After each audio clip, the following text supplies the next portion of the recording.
নমস্কাৰ বন্ধুসকল, আপোনালোকক মোৰ প্ৰথমটো ইউটিউব ভিডিঅ'লৈ স্বাগতম জনালোঁ আৰু এইটো ভিডিঅ'ত মই আপোনালোকৰে কিছুমান প্ৰশ্নৰ উত্তৰ দিম। মানে আপোনালোকে ইনষ্টাগ্ৰামত সোধা কিছুমান কুৱেশ্যনৰ আনচাৰ কৰিম। তো 15টা কুৱেশ্যন মই বাছি লৈছোঁ, তাৰ মাজৰ পৰাই আনচাৰ দিয়া হ'ব। আৰু প্ৰথম 20জন মানুহ যোনে মোৰ ভিডিঅ'টো পূৰা চাই পেলাই কমেণ্ট কৰিব, ভিডিঅ'টোৰ লাষ্টত কমেণ্ট কৰিব, কিন্তু পূৰা চাই ল'ব, তাৰপিছত কমেণ্ট কৰিব। আৰু প্ৰথম 20জন মানুহক মই পাৰ্চনেলি নিজৰ ইনষ্টাগ্ৰাম একাউণ্টটো দি ফ'ল' বেক দিম। তো ব'লক এতিয়া প্ৰশ্নকেইটালৈ যাওঁ। কি প্ৰশ্ন কৰিছে আপোনালোকে চোৱা হ'ব এতিয়া। তো আজি মই এই কাগজখনত আপোনালোকৰ প্ৰশ্নখিনি লিখি লৈছোঁ, মানে ইয়াত কাৰণ অকণমান এডিট কৰিবলৈ দিগদাৰী হ'ব। মই নতুন হয় ন, মই ভালকৈ নাজানো এডিট কৰিব। তো কাট লগাই পেলাই ভিডিঅ'টো আপলোড কৰিম বুলি ভাবিছোঁ। তো প্ৰথম কমেণ্টলৈ যাওঁ এতিয়া। তো প্ৰথম কমেণ্টটো হৈছে ডাস্ক ৰিলেটেবলে কমেণ্ট কৰিছে যে দাদা, মোৰ চাইকেলখনত ষ্টেজটো টিউন কৰিম বুলি ভাবিছোঁ, পুলিচে পিক আপ বেছি হ'লে ধৰিব নেকি? তোমাৰ চাইকেলখনত তুমি বিন্দাছ ষ্টেজ 10লৈকে টিউন কৰি দিয়া, তোমাক পুলিচে নধৰে। তথাপি আৰু এগজষ্ট লগাবলৈ নাপাহৰিবা। ময়ো কিন্তু সৰু থাকোঁতে চাইকেলখনত এগজষ্ট এটা লগাইছিলোঁ, মানে বটল এটা লগাই তাৰ মাজত প্লেট এখন ভৰাই পেলাই স্পকত লাগি যোৱাকৈ টুটু চাউণ্ড কৰে, ডিউকৰ নিচিনাই চাউণ্ড কৰে কিন্তু। তো ময়ো সেইবোৰ কৰিছিলোঁ বাৰু সৰুতে, কিছুমান কাম কুৰাফাটি কাম। এতিয়া অকণমান মডিফিকেশ্যনবোৰ বেলেগ হৈ গ'ল। তো এতিয়া বাইক মডিফাই কৰোঁ মই। তো আপোনালোকে যোনে নাজানে, মোৰ প্ৰফেশ্যনটো সেইটোৱে, মানে বাইক মডিফাই কৰা। তো আপোনালোকেও মডিফাই কৰাব থাকিলে আহিব পাৰে। বাকী 2 নম্বৰ কমেণ্টটোলৈ যাওঁ এতিয়া। 2 নম্বৰটো হৈছে হিমৌ2। কিমান পঢ়া শুনা কৰিছিল আপুনি? মই আগবেলা স্কুললৈ গৈ পিছবেলা ওলাই আহিছিলোঁ, তেনেকুৱা নহয়। মই 12 পাছ কৰিছিলোঁ। বাকী কলেজলৈ গৈছিলোঁ, কিন্তু ডিগ্ৰীটো কমপ্লিট কৰা নহ'লে। কাৰণ মোৰ তেতিয়া লাগিছিলে যে মই পেশ্যন ফ'ল' কৰি নিজৰ লাইফটো বনাই ল'ম। এতিয়া বনাব পাৰিম নাই মই নাজানো, কাৰণ এতিয়াও মই ষ্ট্ৰাগলিং ফেজতে আছোঁ। চাগে বনাই ল'বও পাৰিবও পাৰোঁ, নোৱাৰিবও পাৰোঁ, নাজানো। সেইটো ভগৱানৰ ওপৰত আৰু অকণমান মোৰ কষ্টৰ ওপৰতো। তো দেখা যাব যেতিয়া যি হয়। এতিয়া যাওঁ 3 নম্বৰ প্ৰশ্নটো ওপৰলৈ। 3 নম্বৰ প্ৰশ্নটো কৈছে দিব্যজ্যোতি চাহু। মই এখন আপাচি 164V কিনিছোঁ, তো অলপ টিপ কওক কেনেকৈ ভালকৈ ৰাখিব পাৰোঁ বাইকখন। বাইকখন ভালকৈ ৰাখিবলৈ টিপছ কেইটামান মই কৈ দিছোঁ। অকল আপাচি 160 নহয়, যিকোনো বাইক আপুনি ভালকৈ ৰাখিবলৈ এইকেইটা কাম কৰিব পাৰে। প্ৰথমটো হ'ল আপোনাৰ বাইকৰ চেইনটো সদায় ক্লিন কৰি ল'ব, মানে ক্লিন কৰি লিউব কৰি থ'ব।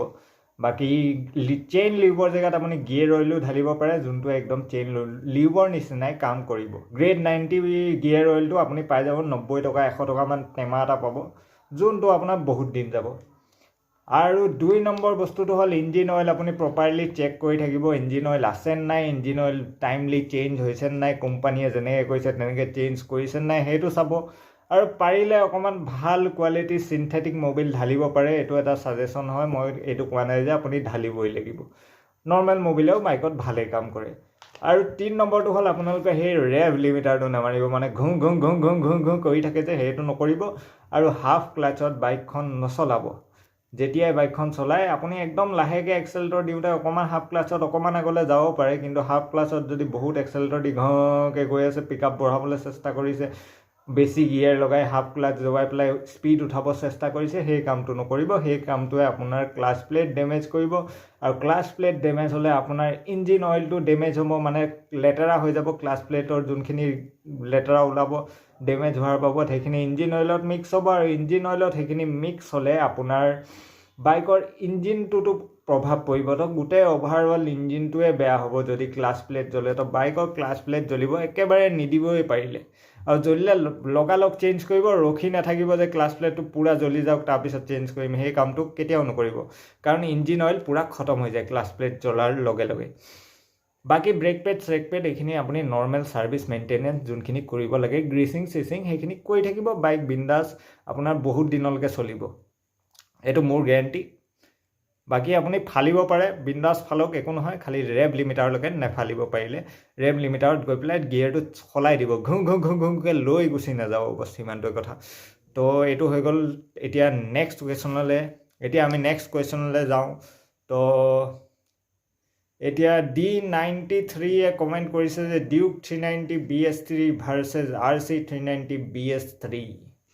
তো এই দুখন বাইক প্ৰায় একেটাই ইঞ্জিন, একেটাই পাৱাৰ, তো একেলগতে যাব যদি আপুনি ৰেচ কৰে। কিন্তু RC 390খন একদম টপ এণ্ডত আগত যাব পাৰে, কাৰণ এখনৰ এৰোডাইনামিক কেপেবিলিটি ভাল। কিন্তু ডিউক 390খন ইনিচিয়েলত আগত যাব, কাৰণ এখনৰ ৱেইটটো অলপ কম আৰু ল' এণ্ডত পিকআপটো মজা, এক্সেলাৰেশ্যনটো মজা মানে। তো এইখন প্ৰথমতে আগত গুচি যাব পাৰে, কিন্তু লাষ্টত RC390খনে আগত যাব, কাৰণ RC390 পাৱাৰটো টপ এণ্ডত চাইন কৰে, মানে বেছি ভাল পাৱাৰ দিয়ে টপ এণ্ডত।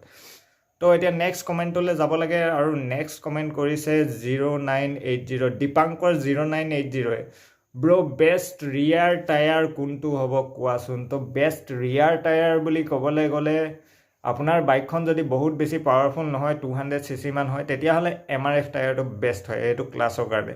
বাকী আপোনাৰ 390 হ'লে আপুনি মেচেলিন বা মেট জেলাৰ এইকেইটা লগাব পাৰে, কাৰণ এইকেইটা অকণমান ষ্টিকি টায়াৰ, যোনকেইটা আপোনাৰ ৰ'ড গ্ৰিপটো ভাল দিব। কিন্তু 200cc MRFও ভাল ডিচেণ্ট ৰ'ড গ্ৰিপ দি দিয়ে। তো MRF বা যদি পাৱাৰফুল, যদি আপোনাক ৰেচিং পাৰপজত লাগে, তেতিয়াহ'লে মেট জেলাৰ বা মেচেলিন এই দুটা লগাব। তাতকৈ বেছি দামী টায়াৰ লগাই পেলাই লাভ নহয়, কাৰণ সেইকেইটা টায়াৰ বহুত জল্দি ক্ষয় যাব আৰু আপুনি সলাই থাকিব লাগিব।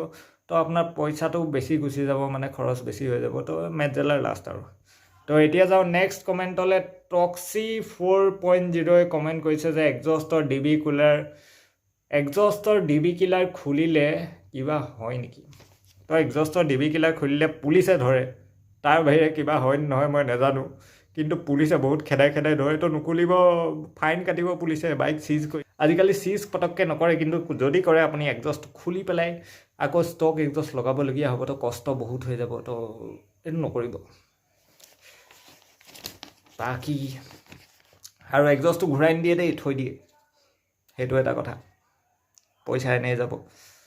তো নেক্সট কমেণ্টলৈ যাব লাগে। তো আসমতই কমেণ্ট কৰিছে, এইটো আমাৰে দোকান হয় এইখন, বাৰু যিয়ে নহওক দোকানৰ দাদাই কমেণ্ট কৰিছে যে এক্সজষ্টৰ পৰা জুই ওলালে কিবা হয় নেকি। তো এক্সজষ্টৰ পৰা যদি জুই ওলায়, আপুনি যদি চিগাৰেট খায়, তেতিয়াহ'লে চিগাৰেটটো সেই জুইখিনি দি জ্বলাব পাৰে। কিন্তু সেইটো কাম কৰোঁতে যদি আপোনাৰ মুখখন জ্বলি যায়, তেতিয়াহ'লে মোক নক'ব, মানে এইটো নিজৰ ৰিক্সত কৰিব, চিগাৰেট জ্বলোৱা কামটো এক্সজষ্টৰ পৰা। তো ছেফলি কৰিব। বাকী জুই জ্বলালে কি হ'ব পাৰে, পিছফালে মানুহটোৰ কিবা দিগদাৰী হ'ব পাৰে, জ্বলি যাব পাৰে ভৰি চৰি, পিছফালে কোনোবা বহি থাকিলে।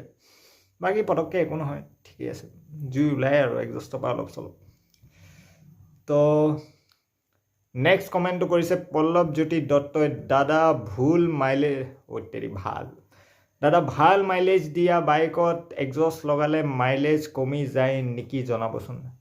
তো ভাল মাইলেজ দিয়া বাইকত যদি আপুনি এক্সজষ্ট লগাই, মাইলেজটো অকণমান কমিব পাৰে। কাৰণটো হ'ল আপোনাৰ ফ্ৰী ফ্ল' হৈ যাব। তো মাইলেজটো অকণমান, বহুত বেছিও ড্ৰপ নহয়, আপোনাৰ 2 কিলোমিটাৰ 3 কিলোমিটাৰ কম হ'ব পাৰে, আৰু বেছিতকৈ বেছি 5 কিলোমিটাৰ কমতি হ'ব। সেইটো বহুত বেছি কৰিলোঁ, ইমান নহয়, 2-3 কিলোমিটাৰ কমতি হয়, আৰু তাতকৈ বেছি নহয়, চিন্তা নকৰিব, ভালেই দিব। মাইলেজ ভাল দিয়া বাইকে সদায় ভালেই মাইলেজ দিব। আপুনি এক্সজষ্ট লগালেও ভালেই দিব, চিন্তা নকৰিব, লগাব পাৰে। At your on risk. কিবা বেয়া হ'লে মোক নক'ব আকৌ, মই নাজানো এইবোৰ। তো নেক্সট কমেণ্টটো কৰিছে ৰাহুল বৈশ্য। বাইকৰ RPM দিলে কিবা প্ৰব্লেম হয় নি। তো বাইকৰ RPM দিলে ইঞ্জিনৰ কিবা প্ৰব্লেম হয় নেকি। তো প্ৰথম কথাটো মই ক্লিয়াৰ কৰিব বিচাৰোঁ যে RPM মানে ৰ'টেশ্যন পাৰ মিনিট, মানে আপোনাৰ 1 2 3 4 5 6কৈ এই কাটাকেইটা নম্বৰকেইটা থাকে যে, সেইটো 1000 RPM 2000 RPM 3000 RPM, তেনেকৈ এইকেইটা নাম্বাৰকেইটাক RPM বুলি কোৱা হয়। মানে ৰ'টেশ্যন পাৰ মিনিট, কিমান পাক ইঞ্জিনটো 1 মিনিটত ঘূৰিছে। আৰু যোনটো কথা আপুনি ক'ব বিচাৰিছে, সেইটো ৰেভ লিমিটাৰ বুলি কয়। তো ৰেভ লিমিটাৰ বুলি ক'ব, সেইটো হৈ গ'ল লিমিটাৰ। আৰু সেইটো যদি আপুনি বেছি দেৰিলৈকে মাৰি থৈ দিয়ে, মানে ঘ যোনটো কৰে মানুহে, তো সেইটো কৰিলে আপোনাৰ ইঞ্জিনটো হাৰ্ম হ'ব পাৰে, কাৰণ সেইটোত লিমিটাৰ আছে, ইঞ্জিনটো ৰখাই। সেইটো আপোনাক কোম্পানীয়ে জানিবলৈ দিয়ে লিমিটাৰটো, যে ইঞ্জিনটো ইমানটো ৰেভ লিমিট, ইয়াতকৈ ওপৰত যাব নোৱাৰে, সেইটো গম পাবলৈ দিয়ে। নহ'লে সেইটো একদম প্লেইনো দিব পাৰিলে হয়, কিন্তু লিমিটাৰটো দিয়ে, ঘুং কৰা চাউণ্ডটো দিয়ে, যাতে আপুনি গম পায়। তো সেইটো আপুনি ফ্লেক্স কৰিবলৈ ব্যৱহাৰ নকৰিব, মানে বৰ বেছিকৈ নামাৰিব, কাৰণ এইটোৱে ইঞ্জিন হাৰ্ম কৰে। কিন্তু এইটো কথাটো সঁচা, ইঞ্জিন বেয়া হয় এইটো কৰিলে। বাকী আপুনি এক্সজষ্ট লগাই বিন্দাছ ফালিব পাৰে, একো নহয়, খালি ৰেভ লিমিটাৰ নেমাৰিব, ঠিক আছে। RPM দিয়া মানে হ'ল এক্সেলেটৰ দিয়া, আৰু লিমিটাৰ মৰাটো বেলেগ বস্তু। এইটো আপোনালোকে শুদ্ধ কৰি ল'ব। মানে অসমৰ মানুহখিনিক দেখিছোঁ RPM বুলি কয়, ৰেভ লিমিটাৰ হয়, এইটো RPM নহয়। এতিয়া আহোঁ আমি নেক্সট কমেণ্ট। তো আয়ান ডিউক 200 BS6 ইউজাৰ নেমে কমেণ্ট কৰিছে যে NS200 ভাৰ্চেছ ডিউক 200 BS6 তো আপুনি ভেলিউ ফৰ মনি পেকেজ যদি এটা বিচাৰে তেতিয়াহ'লে NS200 BS6 আপোনাৰ কাৰণে বেষ্ট বাইক কিন্তু আপুনি যদি একদম বেষ্ট লুকিং বাইকখন বিচাৰে তেতিয়াহ'লে ডিউক 200 BS6 আপোনাৰ কাৰণে বেষ্ট হয় কাৰণ সেইখন বাইকত আপুনি এটা মজা লুকছ পাই যাব পইচা অকণমান বেছিকৈ পৰিব কিন্তু লুকছ ভাল পাব বাকী পিকআপ চিকআপৰ ক্ষেত্ৰত NSখন অকণমান ডিউকতকৈ বেছি কিছুমান ক্ষেত্ৰত মানে মোৰ বেছি নিচিনা লাগে এতিয়া মই গম নাপাওঁ সঁচাকৈ বেছি হয় নহয় কিন্তু ডিউকতকৈ NSত পিকআপ আগৰ পৰাই বেছি আছে BS3খনত ডিউক 200ত বেছি আছিলে চাগে পাৱাৰ কিন্তু তাৰপিছত বা BS4ৰ পৰা NSত পাৱাৰ বেছি আছে ডিউকত কমটি আছে অলপ ইনিচিয়েল পিকআপটো ডিউকত কিন্তু বেছি জেগাৰ পৰা একদম ৰকেটৰ নিচিনা যায় তাৰপিছত কিন্তু ইমান চাইন নকৰে বাইকখনে 125 মাইলত গৈ পেলাই খতম কাহিনী তাতকৈ ওপৰত নেযায় যাবই নিবিচাৰে 1-2কৈ উঠে 130 মানত গৈতো আৰু নেযায় আৰু খতম কাহিনী সিমানতে বাই বাই আৰু টাটা তো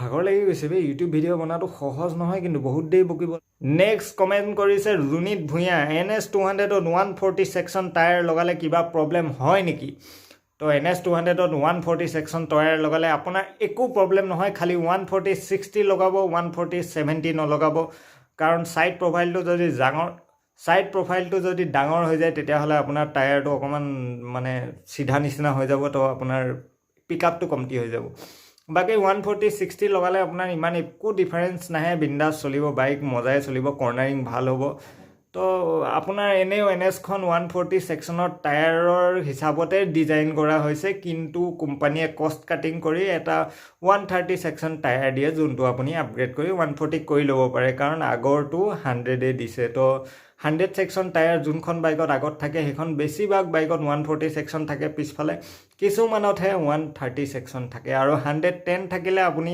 150ও লগাব পাৰে তো এইটোৱে হৈ গ'ল ইনফৰ্মেশ্যনটো আৰু বাকী নেক্সট যাব লাগে এতিয়া কমেণ্টলৈ নেক্সট কমেণ্ট কি আছিলে ৰ'ব পেজখন পল্টাব লাগিব বহুত দীঘল কাহিনী হৈ গৈছে এইবোৰ কেলা বেয়া কথা ক'ব নালাগে ন ভাল কথা ক'ব লাগিব ঠিক আছে নেক্সট টাইমৰ পৰা মনত ৰাখিম তো এটা খাতাৰনাক CISAVIL পণ্টা নেকি বহুত খাতৰা ইউজাৰ নেম এইটো ইউজাৰ নেম কেনেকৈ প্ৰনাউন্স কৰে মই নাজানো তো ইউজাৰ নেমটো নামটো মই ল'ব নোৱাৰোঁ বাকী ZX তেওঁ কমেণ্ট কৰিছে যে ZX10R versus Splendor 97cc 100cc মানে স্প্লেণ্ডাৰ প্লাছ যোনখন তো স্প্লেণ্ডাৰ প্লাছৰ যোনটো টপ স্পীড ন সেইটোতকৈ বেছি ZX10R 1 নম্বৰ গিয়ৰত যায় তো আৰু কম্পেয়াৰ কৰিবলৈ নক'ব আৰু এটা ক্ষেত্ৰতে স্প্লেণ্ডাৰ জিকিব পাৰে সেইটো হৈ গ'ল মাইলেজ বহুত খাতৰা মাইলেজ দিয়ে তো আপোনালোকক যদি বহুত খাতৰা মাইলেজত জিকিব আছে তেতিয়াহ'লে জিকিব পাৰে তাৰ বাহিৰে একোটা স্প্লেণ্ডাৰ লৰ্ড হ'লেও জিকিব নোৱাৰে কাৰণ ZX10R লৰ্ড কাবি লৰ্ড হে মানে বাপ হে সবকা